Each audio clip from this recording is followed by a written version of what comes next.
Graduating students, family, and friends, welcome to the University of Oregon School of Law 2020 commencement. We are here to recognize and to celebrate three groups of graduating students. First, those who have completed their studies leading to a Juris Doctorate, the JD Law degree.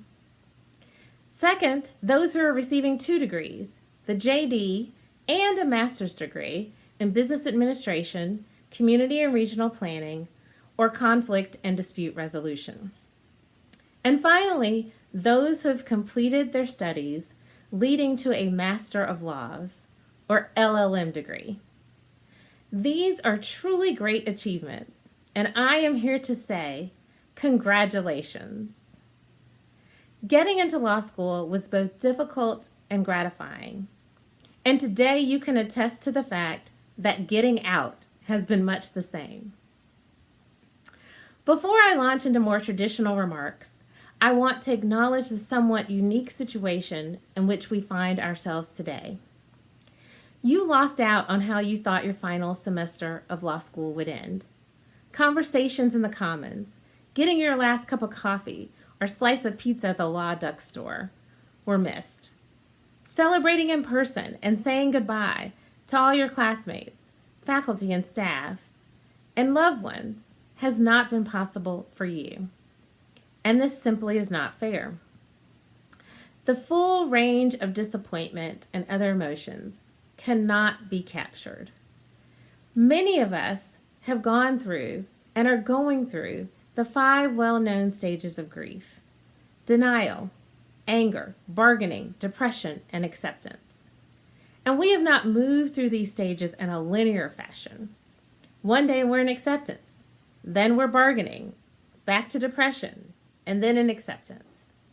I want to acknowledge that fact and to try to assure you that whatever you're feeling today is okay. And I also want to acknowledge that in the midst of it all, there is still great joy. I hope that despite all that is going on, you will seek and you will find many reasons to celebrate and to be grateful. For example, for the friends and family, professors and staff who helped you along the way to arrive at this point of achievement. I believe it's a time to celebrate and to be grateful. Your time here has no doubt included many challenges, and you have been uniquely tested and come out on the other side. You have met these challenges with the resolve and the positive attitude for which this Oregon law community is known. I am so very proud of each and every one of you.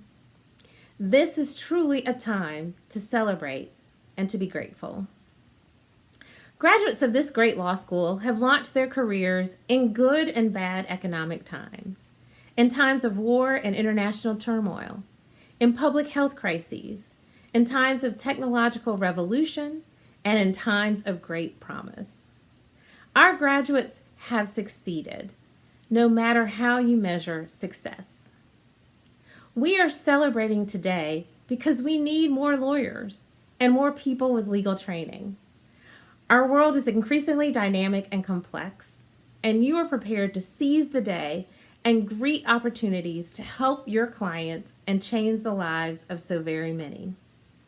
From here, you now have the skills and the knowledge to drive change and chart your own path to success, however you define it. That is truly something to celebrate and for which to be grateful. Commencements are often filled with mixed emotions, and this year is no different. I'm sad to see you go. Most of you and I started our journey together here at Oregon Law, so you will always hold a special place in my heart. I'm also excited to see you go out and help us meet the novel and urgent challenges of today and tomorrow. We are grateful that you chose Oregon Law, and today we are especially Law Duck proud. One of the keys to our success lies in our ability to contend with and respond to challenges in productive ways. All of us will endure experiences we would rather not. This fact is most certainly true for law students. Law school is by its very nature a demanding experience that can test the mettle of even the most academically gifted and committed students. Now add to that a global pandemic, and you've spiked the level of difficulty off the charts. In recognition of that fact, this year we introduced a brand new award at Oregon Law, the Resilience in Action Award. This award acknowledges both the challenges and opportunities found in adversity, acknowledging resilience as a critical component of our personal and professional success. The award recognizes those who reflect a grounded spirit, an adaptive and compassionate approach, and a persistence to make meaning and emerge whole when things don't go as planned. In this inaugural year, we present the Resilience in Action Award to all of you, the class of 2020. A plaque will hang at the law school, and in this first year, it will recognize the entire class of 2020 for your collective ability to contend with and respond to unprecedented adversity that you faced as graduating law students. You didn't think I'd make it through this whole speech without saying unprecedented, did you? Now, to be sure, for all that you have endured and conquered, our future looks brighter with you at the helm. Congratulations, class of 2020.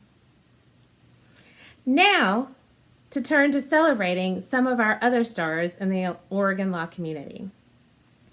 I am proud to present the Orlando John Hollis Outstanding Faculty Teaching Award. This award was established by a gift from Wallace and Ellen Kapke in honor of former Dean Hollis.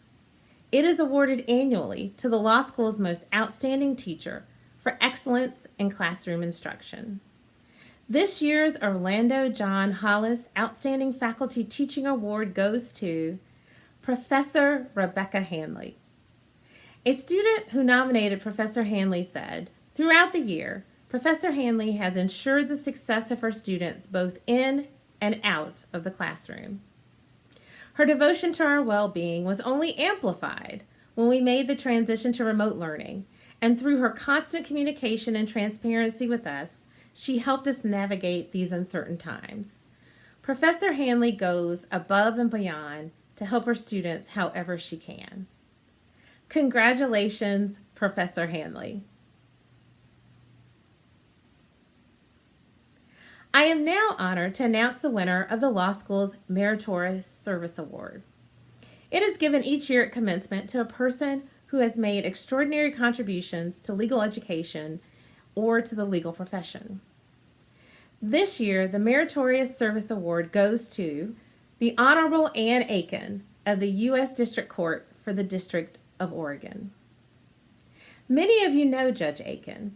She supports Oregon law every year in a myriad of ways, including guest lecturing, hiring students as externs, supporting the Derek Bell Lecture, and leading the Art of the Possible event. You may not know that Judge Aiken was the first woman to hold the position of Chief Judge of the U.S. District Court of Oregon. She also is the founder of Eugene's groundbreaking Reentry Court. Judge Aiken is one of the best advocates of justice you could ever encounter. Congratulations, Judge Aiken. Thank you for your service.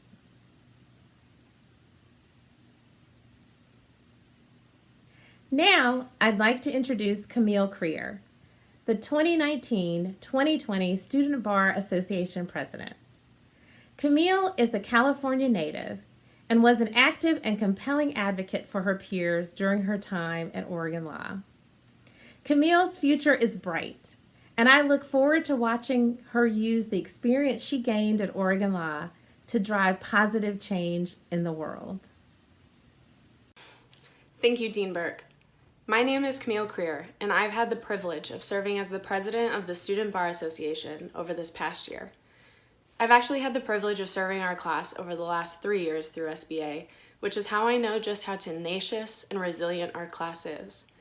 We're in some profoundly difficult times right now, and we might all be a little bit down at the moment, but that's okay. I know this class. We won't stay down. This isn't even the first obstacle that we face together. We've seen everything from raging wildfires and smoke-filled skies to snowstorms and power outages.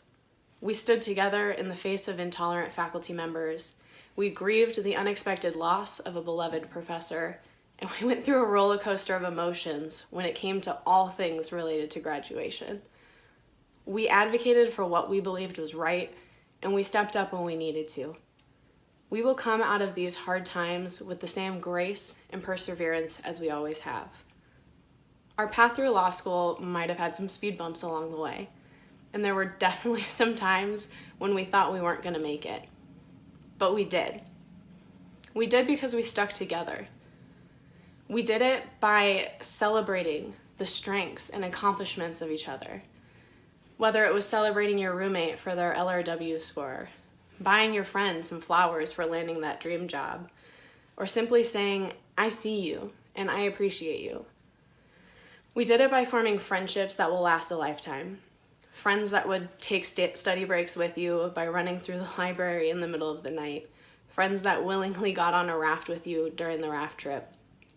Friends that stood by you as you got married. And friends that provided solace when you needed it. We did it by encouraging each other when things got difficult. We reminded each other of why we were here. We reminded each other of the progress we had made. We reminded each other of our capabilities. I say all of this to remind you of two things. First, I say this to remind you of how far we've come. Despite the doubts that you might have had along the way of whether you were good enough or whether it was worth it, despite the tears of frustration that you might have cried, despite the personal battles that you might have been fighting that no one else knew about, you are here today. You are a doctor of jurisprudence. Second, I say all of this to remind you of who we are as a class. We are determined and we are strong-willed. We are thoughtful and we are considerate. We are a force to be reckoned with. I hope that we can remember these qualities as we continue through these confusing and often troubling times.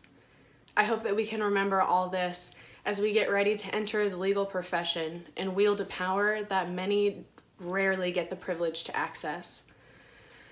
I hope that no matter where we end up down the road, we remember who we are and where we came from. I'm so proud of this class. We've been through a lot to get to this day. We struggled together, we laughed together, we learned together, and we celebrated together. No matter what is happening in the world right now, nothing diminishes what we have accomplished here today. This is an incredible group of students, and I can't thank you all enough for trusting me over these last 3 years. It has been an honor and a privilege to represent this class. Congratulations, class of 2020. We did it. It is now my pleasure to introduce our elected class speaker, Mr. John Rose. I've had the pleasure of knowing John as both a colleague and a friend. He is thoughtful in his actions, he is kind-hearted, and he's always able to make you laugh. Our class speaker, Mr. John Rose.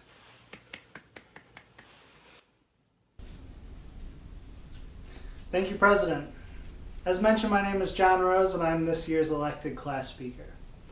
Welcome classmates, faculty, administration, family, friends, and those just tuning in because you finally ran out of shows to watch. I would like to offer my heartfelt congratulations and gratitude to my classmates. I would say we survived, but we did more than that. We earned this moment through determination, perseverance, and sheer will. And my deepest thank you for the privilege and honor of delivering our commencement speech today. Now, the best advice I have ever received when preparing a speech is to be concise and to speak from the heart. For those that know me well, I can only sort of do one of those things. The past few months of self-isolation have given us time to reflect upon our journey through law school. My thoughts lead back to one topic, one word really. This word, this idea, this concept in our lives has been discussed ad nauseum, written about countless times. It was even one of the most successful campaign slogans in modern U.S. history. Change. And just to be clear, I'm not announcing my candidacy for anything. When I think of change, 3 points come to mind. Change in us as law students, change in our country, and the change yet to come. I will touch on all three as they are equally important, just like each branch of government. It's a change we must experience, and 3 years of law school provide ample room for experiences. Good ones, sad ones, frustrating ones, and more than a few embarrassing ones, at least for me. And through all of this, we have forged friendships, sharpened skills, both personal and professional, discovered passions, and at the behest of the Career Center, established connections. We came to law school with an entirely different set of experiences and accomplishments, a set that shaped our understanding of who we were, what we were capable of, and where our place was in the world. From the very first day, we began to change in many ways we were not prepared for. Minds filled with doubt and fear and frustration. For me, I questioned whether I belonged. And at first, I struggled with such change, as I'm sure many others did too. Over time, though, these changes in ourselves and the way we think did not seem so foreign, and eventually we accepted it, the new us, someone who could answer a cold call or write an IRAC. But it has been so much more than just an accumulation of practical skills. We were reforming the core principles of who we are and what we value. We outgrew our old understanding of who we were, becoming new versions of ourselves, seeing the world through a new lens, prepared for what lies ahead. And it's a good thing we are prepared too. As law students, we always have our head in the books, oblivious to all things not related to the law, or so we told our professors.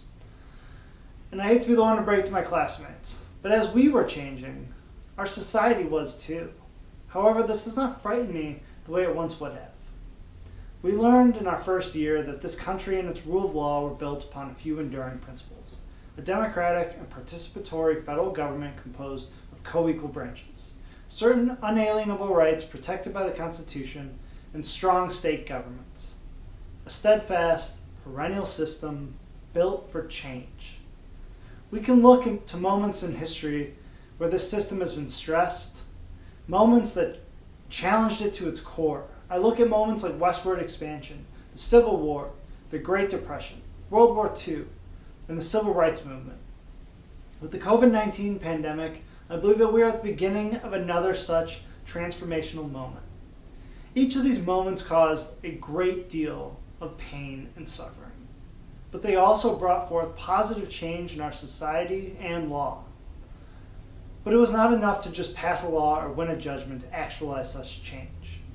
In each major moment, it was the young generation of attorneys, doctors, engineers, scientists dedicating their entire careers to implementing, protecting, and expanding such change in our society. They, like us, were driven, again, by determination, perseverance, and sheer will. It is clear to me that our country is rapidly going through yet another monumental shift. Our way of life is changing, and none of us are quite sure what the end result will look like. But our system is built for such a change. And just as generations before us, we are presented with an enormous challenge, as well as a unique opportunity.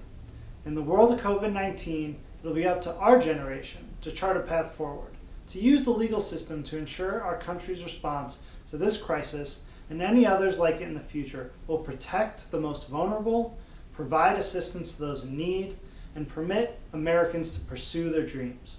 And we will succeed, thanks in good part to our 3 years together here at the University of Oregon. While our country may not be what it was when we entered law school, we are also not who we were. And wherever you go, and whatever you may do, I know that each of you are prepared, capable, willing to meet any challenge head on, and to learn, grow, and build upon what we learned here. Through those experiences, you'll become even better versions of yourselves and create a better version of this country. And I cannot wait to meet those versions. Congratulations, class of 2020. We did it. It is now my pleasure to introduce this year's guest speaker, Ms. Nagai. Ms. Nagai is a graduate of Lewis and Clark Law School. After graduating law school, Ms. Nagai worked at Multnomah County Legal Aid and in private practice. as an assistant dean at the University of Oregon School of Law and with the Urban Indian Council. She currently works as a consultant in the fields of organizational change, leadership and team coaching, cultural competence, and workforce diversity. Ms. Nagai was the lead attorney in Yasui v. United States. Mr. Yasui was a Japanese American who was held in an American internment camp during the Second World War. Years after he lost his legal fight to overturn his conviction for violating the curfew imposed on Japanese Americans during World War II, Ms. Nagai reopened Mr. Yasui's Supreme Court case and prevailed. She co-founded the Minoru Yasui Tribute Committee and spearheaded the effort for a posthumous Presidential Medal of Freedom for Mr. Yasui, which was awarded by President Obama in 2015. Mr. Yasui is a double duck, having earned both his undergraduate degree and law degree from the University of Oregon. He is also the first Japanese American member of the Oregon State Bar. Good afternoon, Dean Burke, faculty, staff, Provost Phillips, friends, family, and most importantly, graduates. I'm delighted to be with you today to celebrate your achievements and your graduation. By the way, welcome to my home.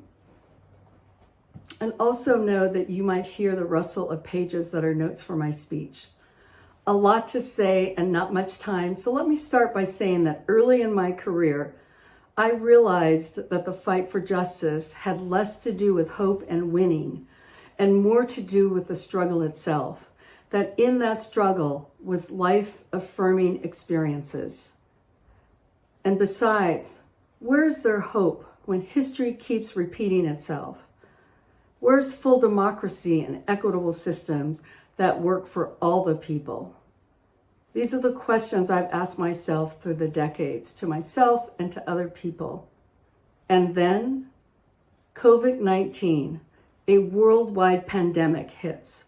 And while we lost much, including your third year and graduation, it has forced us to pause and to think about where we as individuals, communities, nations, and the world have failed to provide care for all the people. The U.S. economy, politics, and healthcare disparities have denied help to those who need it the most, largely in communities of color. This pandemic has brought forward clearly, blatantly, and altogether these injustices. There's a whole generation of lawyers who are at the tail end of their career and fight for justice. And we're asking all of you and each of you to do better than what we did. Will you be the new lawyer leaders? Will you be the first responders for justice? For in whatever law you practice and wherever you practice, there will be issues of equity and inclusion that come up. And there will be moments, what I call defining moments, when you have to choose how you're going to act. And how you act and how you respond will define who you are at the core. Two people who I know are first responders and early responders for justice are Derek Bell and Minoru Yasui. They were two people who had an enormous impact on my career. I was born and raised in Boring, Oregon, on a farm. We were poor. I grew up without indoor plumbing and eating government surplus food in the winter. My parents, U.S. citizens, were incarcerated as Japanese Americans during World War II. Their experience fueled my pursuit for justice, a non-linear career that took many twists and turns. But that's a story for another time. Dean Bell not only wrote about racial injustices, he fought for racial equality. A case in point, Pat Chu, who applied to be on the faculty at Oregon in 1985. She graduated high in her class at the University of Texas Law School. She spoke fluent Chinese. She practiced international business law at Baker McKenzie. In addition, the largest minority students at the law school were Asian Americans, and there were no Asians on the faculty. Chu was number 3 out of more than 100 candidates, and the top 2 candidates had rejected our offer. Nonetheless, the faculty refused to hire her. So at the end of that meeting, Dean Bell said, "I will abide by your decision, but I cannot represent a law school that would do this. I resign." And he did so then and there.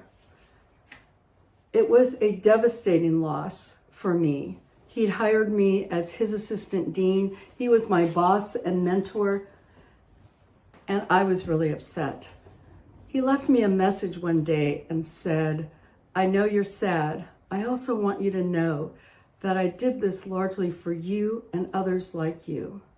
Because Derek had always said, we must do what's right, regardless of the personal costs.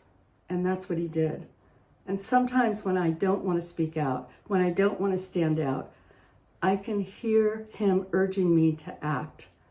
As Professor Maggie Chan said, he turned her into a true lawyer who understands the link between law and justice and reason and compassion.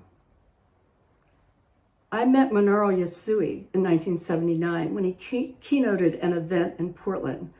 He had a loud voice and a booming oratorical style, and I was thrilled to see an Asian American leader like him. He also was a double duck, an ROTC officer and a patriot. So in 1942, when the military imposed a curfew, he decided to act. He was 25 years old. He was the first member of the Oregon State Bar, and he thought it was unconstitutional to have such a curfew towards citizens. And so what did he do? He got himself arrested at the Portland police station. He was tried, convicted, and found guilty at the District Court of Oregon for violating the curfew. And he appealed to the Supreme Court and spent 9 months in solitary confinement at the Multnomah County Jail as his case went up to the Supreme Court. Why did he do that? 3 years out of law school, he put his life, his liberty, and his career on the line. What he said later is, if we believe in America, if we believe in democracy, if we believe in justice and the rule of law, then each of us has an obligation when we see an error to correct that wrong. And that's what he was doing. You also will have those defining moments when you can correct those errors, as Min did, as Derek did. In 1981, we found documents in the National Archives that said that Japanese Americans were incarcerated not based on military necessity, but based on racial discrimination. Min Yasui called me and said, "Can we talk about reopening my case?" I was thrilled. 4 years out of law school, I became his lead attorney, and we filed a petition for writ of error coram nobis in the District Court of Oregon. And looking at the documents, it showed that the government knew at the time that military necessity was not the basis for the incarceration. So when I thought back and realized that Solicitor General Fahey had knowingly lied to the U.S. Supreme Court, it was almost unfathomable. And when I heard Victor Stone, who was representing the government in our coram nobis cases, refused to acknowledge those facts and refused his duty to seek justice, I was disillusioned and disheartened. But when Edward Ennis, who was a lawyer and the author of the 1943 and 44 briefs, testified in one of our cases in open court that the government back then had lied to the U.S. Supreme Court, and there was no military necessity for the incarceration, I felt both vindicated and empowered, not just for myself, for the 120,000 Japanese Americans who were the targets of this injustice. Even after the convictions, our work continued. We filed amicus briefs for unwarranted surveilling and racial profiling of Muslims, Arabs, and South Asians. We filed briefs for the indefinite detention of those suspected to be hostile to the U.S. And as late as 2017 and 18, we filed amicus briefs in the travel ban cases, saying that banning people based on nationality and religion from majority Muslim countries is similar to what happened to Japanese Americans in World War II. Our work continues 40 years after those Coram Nobis cases. My question to you is, will you be a first responder for justice? Will you uphold conservative American values of due process and equal protection? Will you speak out against people who want to shut down a free press and want to perpetrate hate crimes and hate speech? These are questions that I have, some of which are yet to be answered, but some of which I know the answer, and so will you in the coming years in your defining moments. I applaud you, I salute you, I honor you. And in the words of Senator Ted Kennedy, the work goes on, the cause endures, the hope still lives, and the dream shall never die. May you be lawyer leaders. May you be the first responders for justice. And in so doing, you will be the keepers of the dream. Thank you.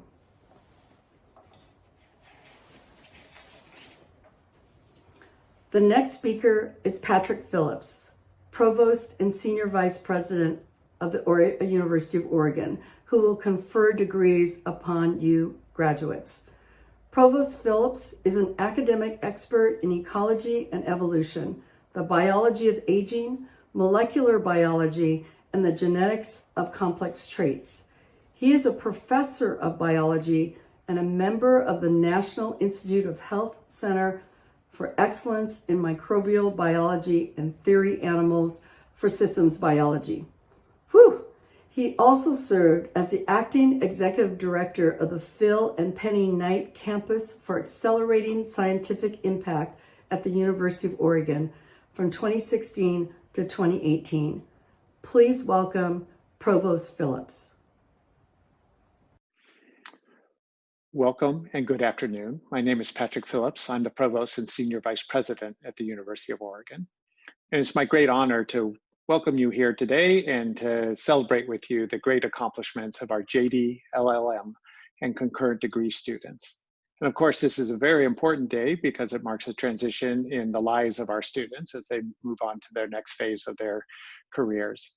But it's also important to recognize what an important moment it is for all the supporters, loved ones, family members, and others who are gathered here to celebrate their accomplishments as well. To all the graduates, on behalf of the University of Oregon, I join with all of your faculty to congratulate you on the great accomplishments and successes that you've had so far. And I really look forward to following your career paths and the future successes as we move on down the line. But now it's the best and most formal part of my contributions to today's ceremony, and that is to actually confer your degrees. So, by the virtue of authority vested in me by the Board of Trustees of the University of Oregon, and upon the recommendation of the Dean and faculty of the School of Law, I hereby confer upon you the degree for which you have qualified. Congratulations to you all.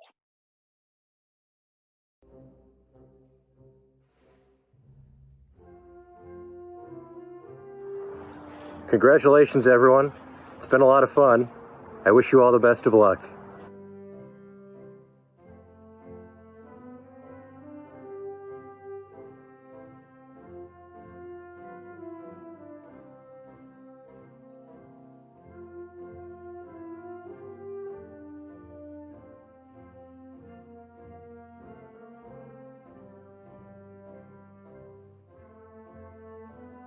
Thanks to Mom and Dad for making this possible. Thanks to Manuel for always being awesome. Congratulations, class of 2020. We did it. I miss you guys already.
Congratulations, Oregon Class of 2020. I appreciate, miss, and wish you all the best going forward. Thank you, Mom and Dad. I love you the most.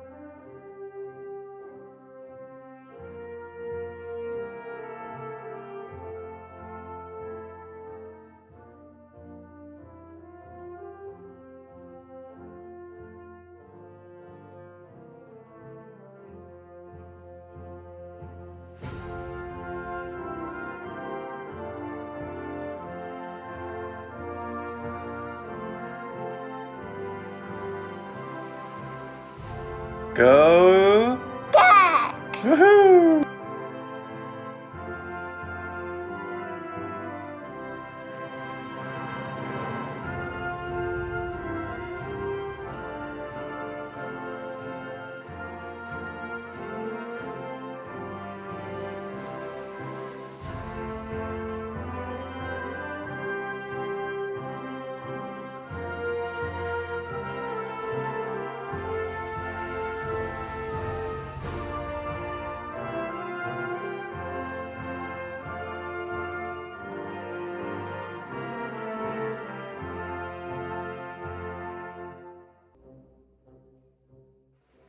Law school has been really hard, but it's been so life-changing. Thank you to my parents, my family, my loved ones, and my professors that have been standing by me for these past 3 years. We did it.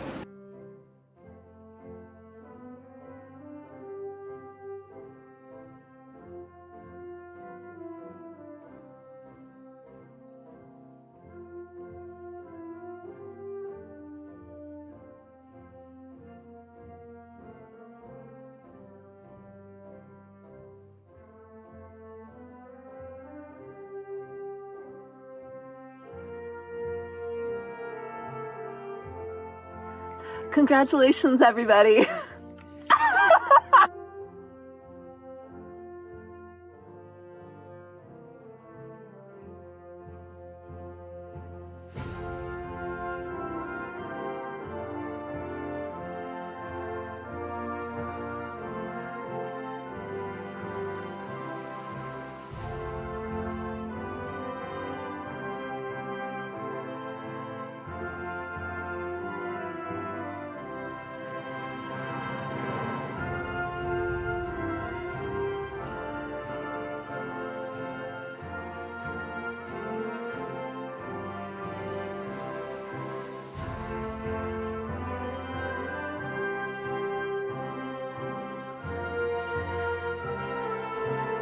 Thank you to my family for being my support system and my encouragers. I am truly grateful to you. Allie, I love you. Thank you for you and Eve getting me through law school.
Congrats to all my fellow classmates, and thank you to all of my family and friends for support.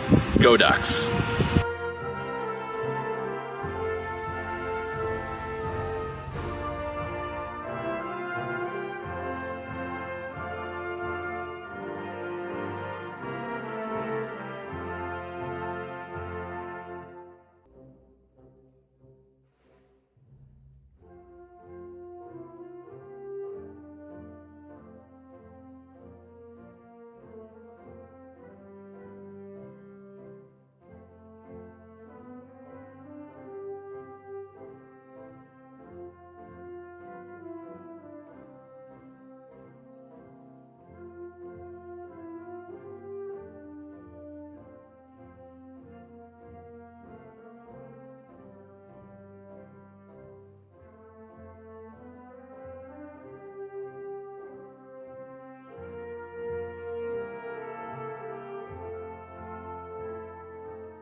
Congratulations, everyone. We made it. Thanks, Mom and Dad.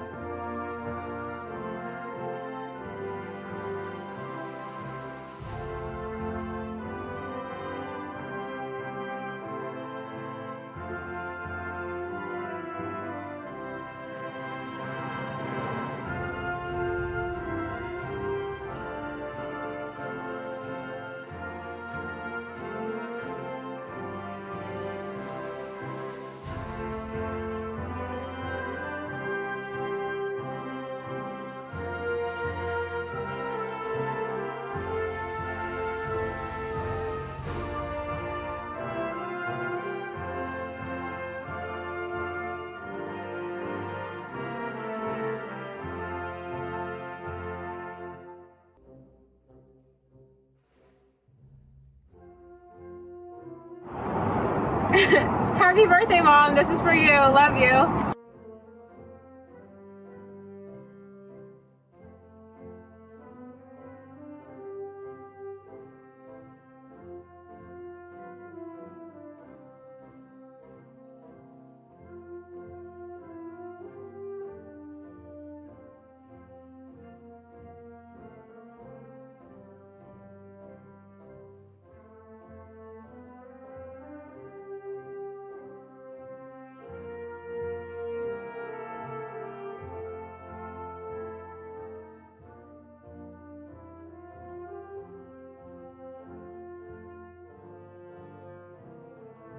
Thank you to my wife, Lacey Roundy, and to all my family and friends, classmates, professors, and law faculty. Most importantly, thank you to my dogs. Go Ducks.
Congratulations, 2020 class. Woo! You did it! 20, congratulations. My name is Sandy Weintraub, and I was the Student Bar Association president from the class of 2010, and now I have the privilege of serving as the director of the Oregon Law Commission, a law reform body for the state of Oregon that's based at the University of Oregon School of Law. The one thing that I get to do every day is work with attorneys to make our state better by improving statutes and policy which aren't working well for the people, whether the policies are unjust or cost too much or are getting in the way of what is best for the people. I get to work with attorneys who dedicate their life to making the world better, serving in that role as an attorney. And when they work with the Law Commission and our work groups, they actually do it for free. It gives me a wonderful perspective that attorneys really do good. And using your education from the University of Oregon School of Law is going to give you an opportunity in this state and in the world at large to make a real difference. Especially in this incredibly unpredictable and unusual time, having that education and being able to go out into the world with enthusiasm is going to be so important. And I know that all of you can do it. I'm so excited that all of you get to be a part of our alumni base, and I look forward to meeting many of you, whether it be in the building or other places soon. Congratulations. Now, please welcome Drew Betts and Eric Mall, third-year class representatives, who will announce the class gift. Hello, everyone. My name is Eric Mall, and I was born and raised in West Branch, Michigan. Following completion of the Michigan bar exam, I will begin working at Cooper & Reister as an estate planning attorney. Hi everyone, my name is Drew Betts. I was born and raised in Fresno, California, and I'm currently still seeking postgraduate employment here in Oregon. This past year, Eric and I had the pleasure to serve as your 3L class representatives. Now, one of our obligations as your class representatives is to help select a gift on behalf of the graduating class of 2020. During these uncertain times, we chose to allocate our class funds to the Oregon Law Cares Fund to support students affected by unforeseen circumstances. While many of you submitted some stellar ideas for the class gift, we felt this was the most appropriate use of the funds given the current circumstances. Students affected financially from the pandemic may apply for support from the Oregon Law Cares Fund. Requests may be made to support basic living expenses such as rent, bills, food, medicine, and so on. Right now, our university is giving preference to students who had employment secured for the summer, but then lost it due to the pandemic. There's no set maximum amount of funds a student can receive, and the criteria is broad to help reach the most students possible. With that, we want to thank you all. It has been both a privilege and an honor to be a part of the graduating class of 2020. We wish you nothing but the best, and Sko Ducks. Sko Ducks.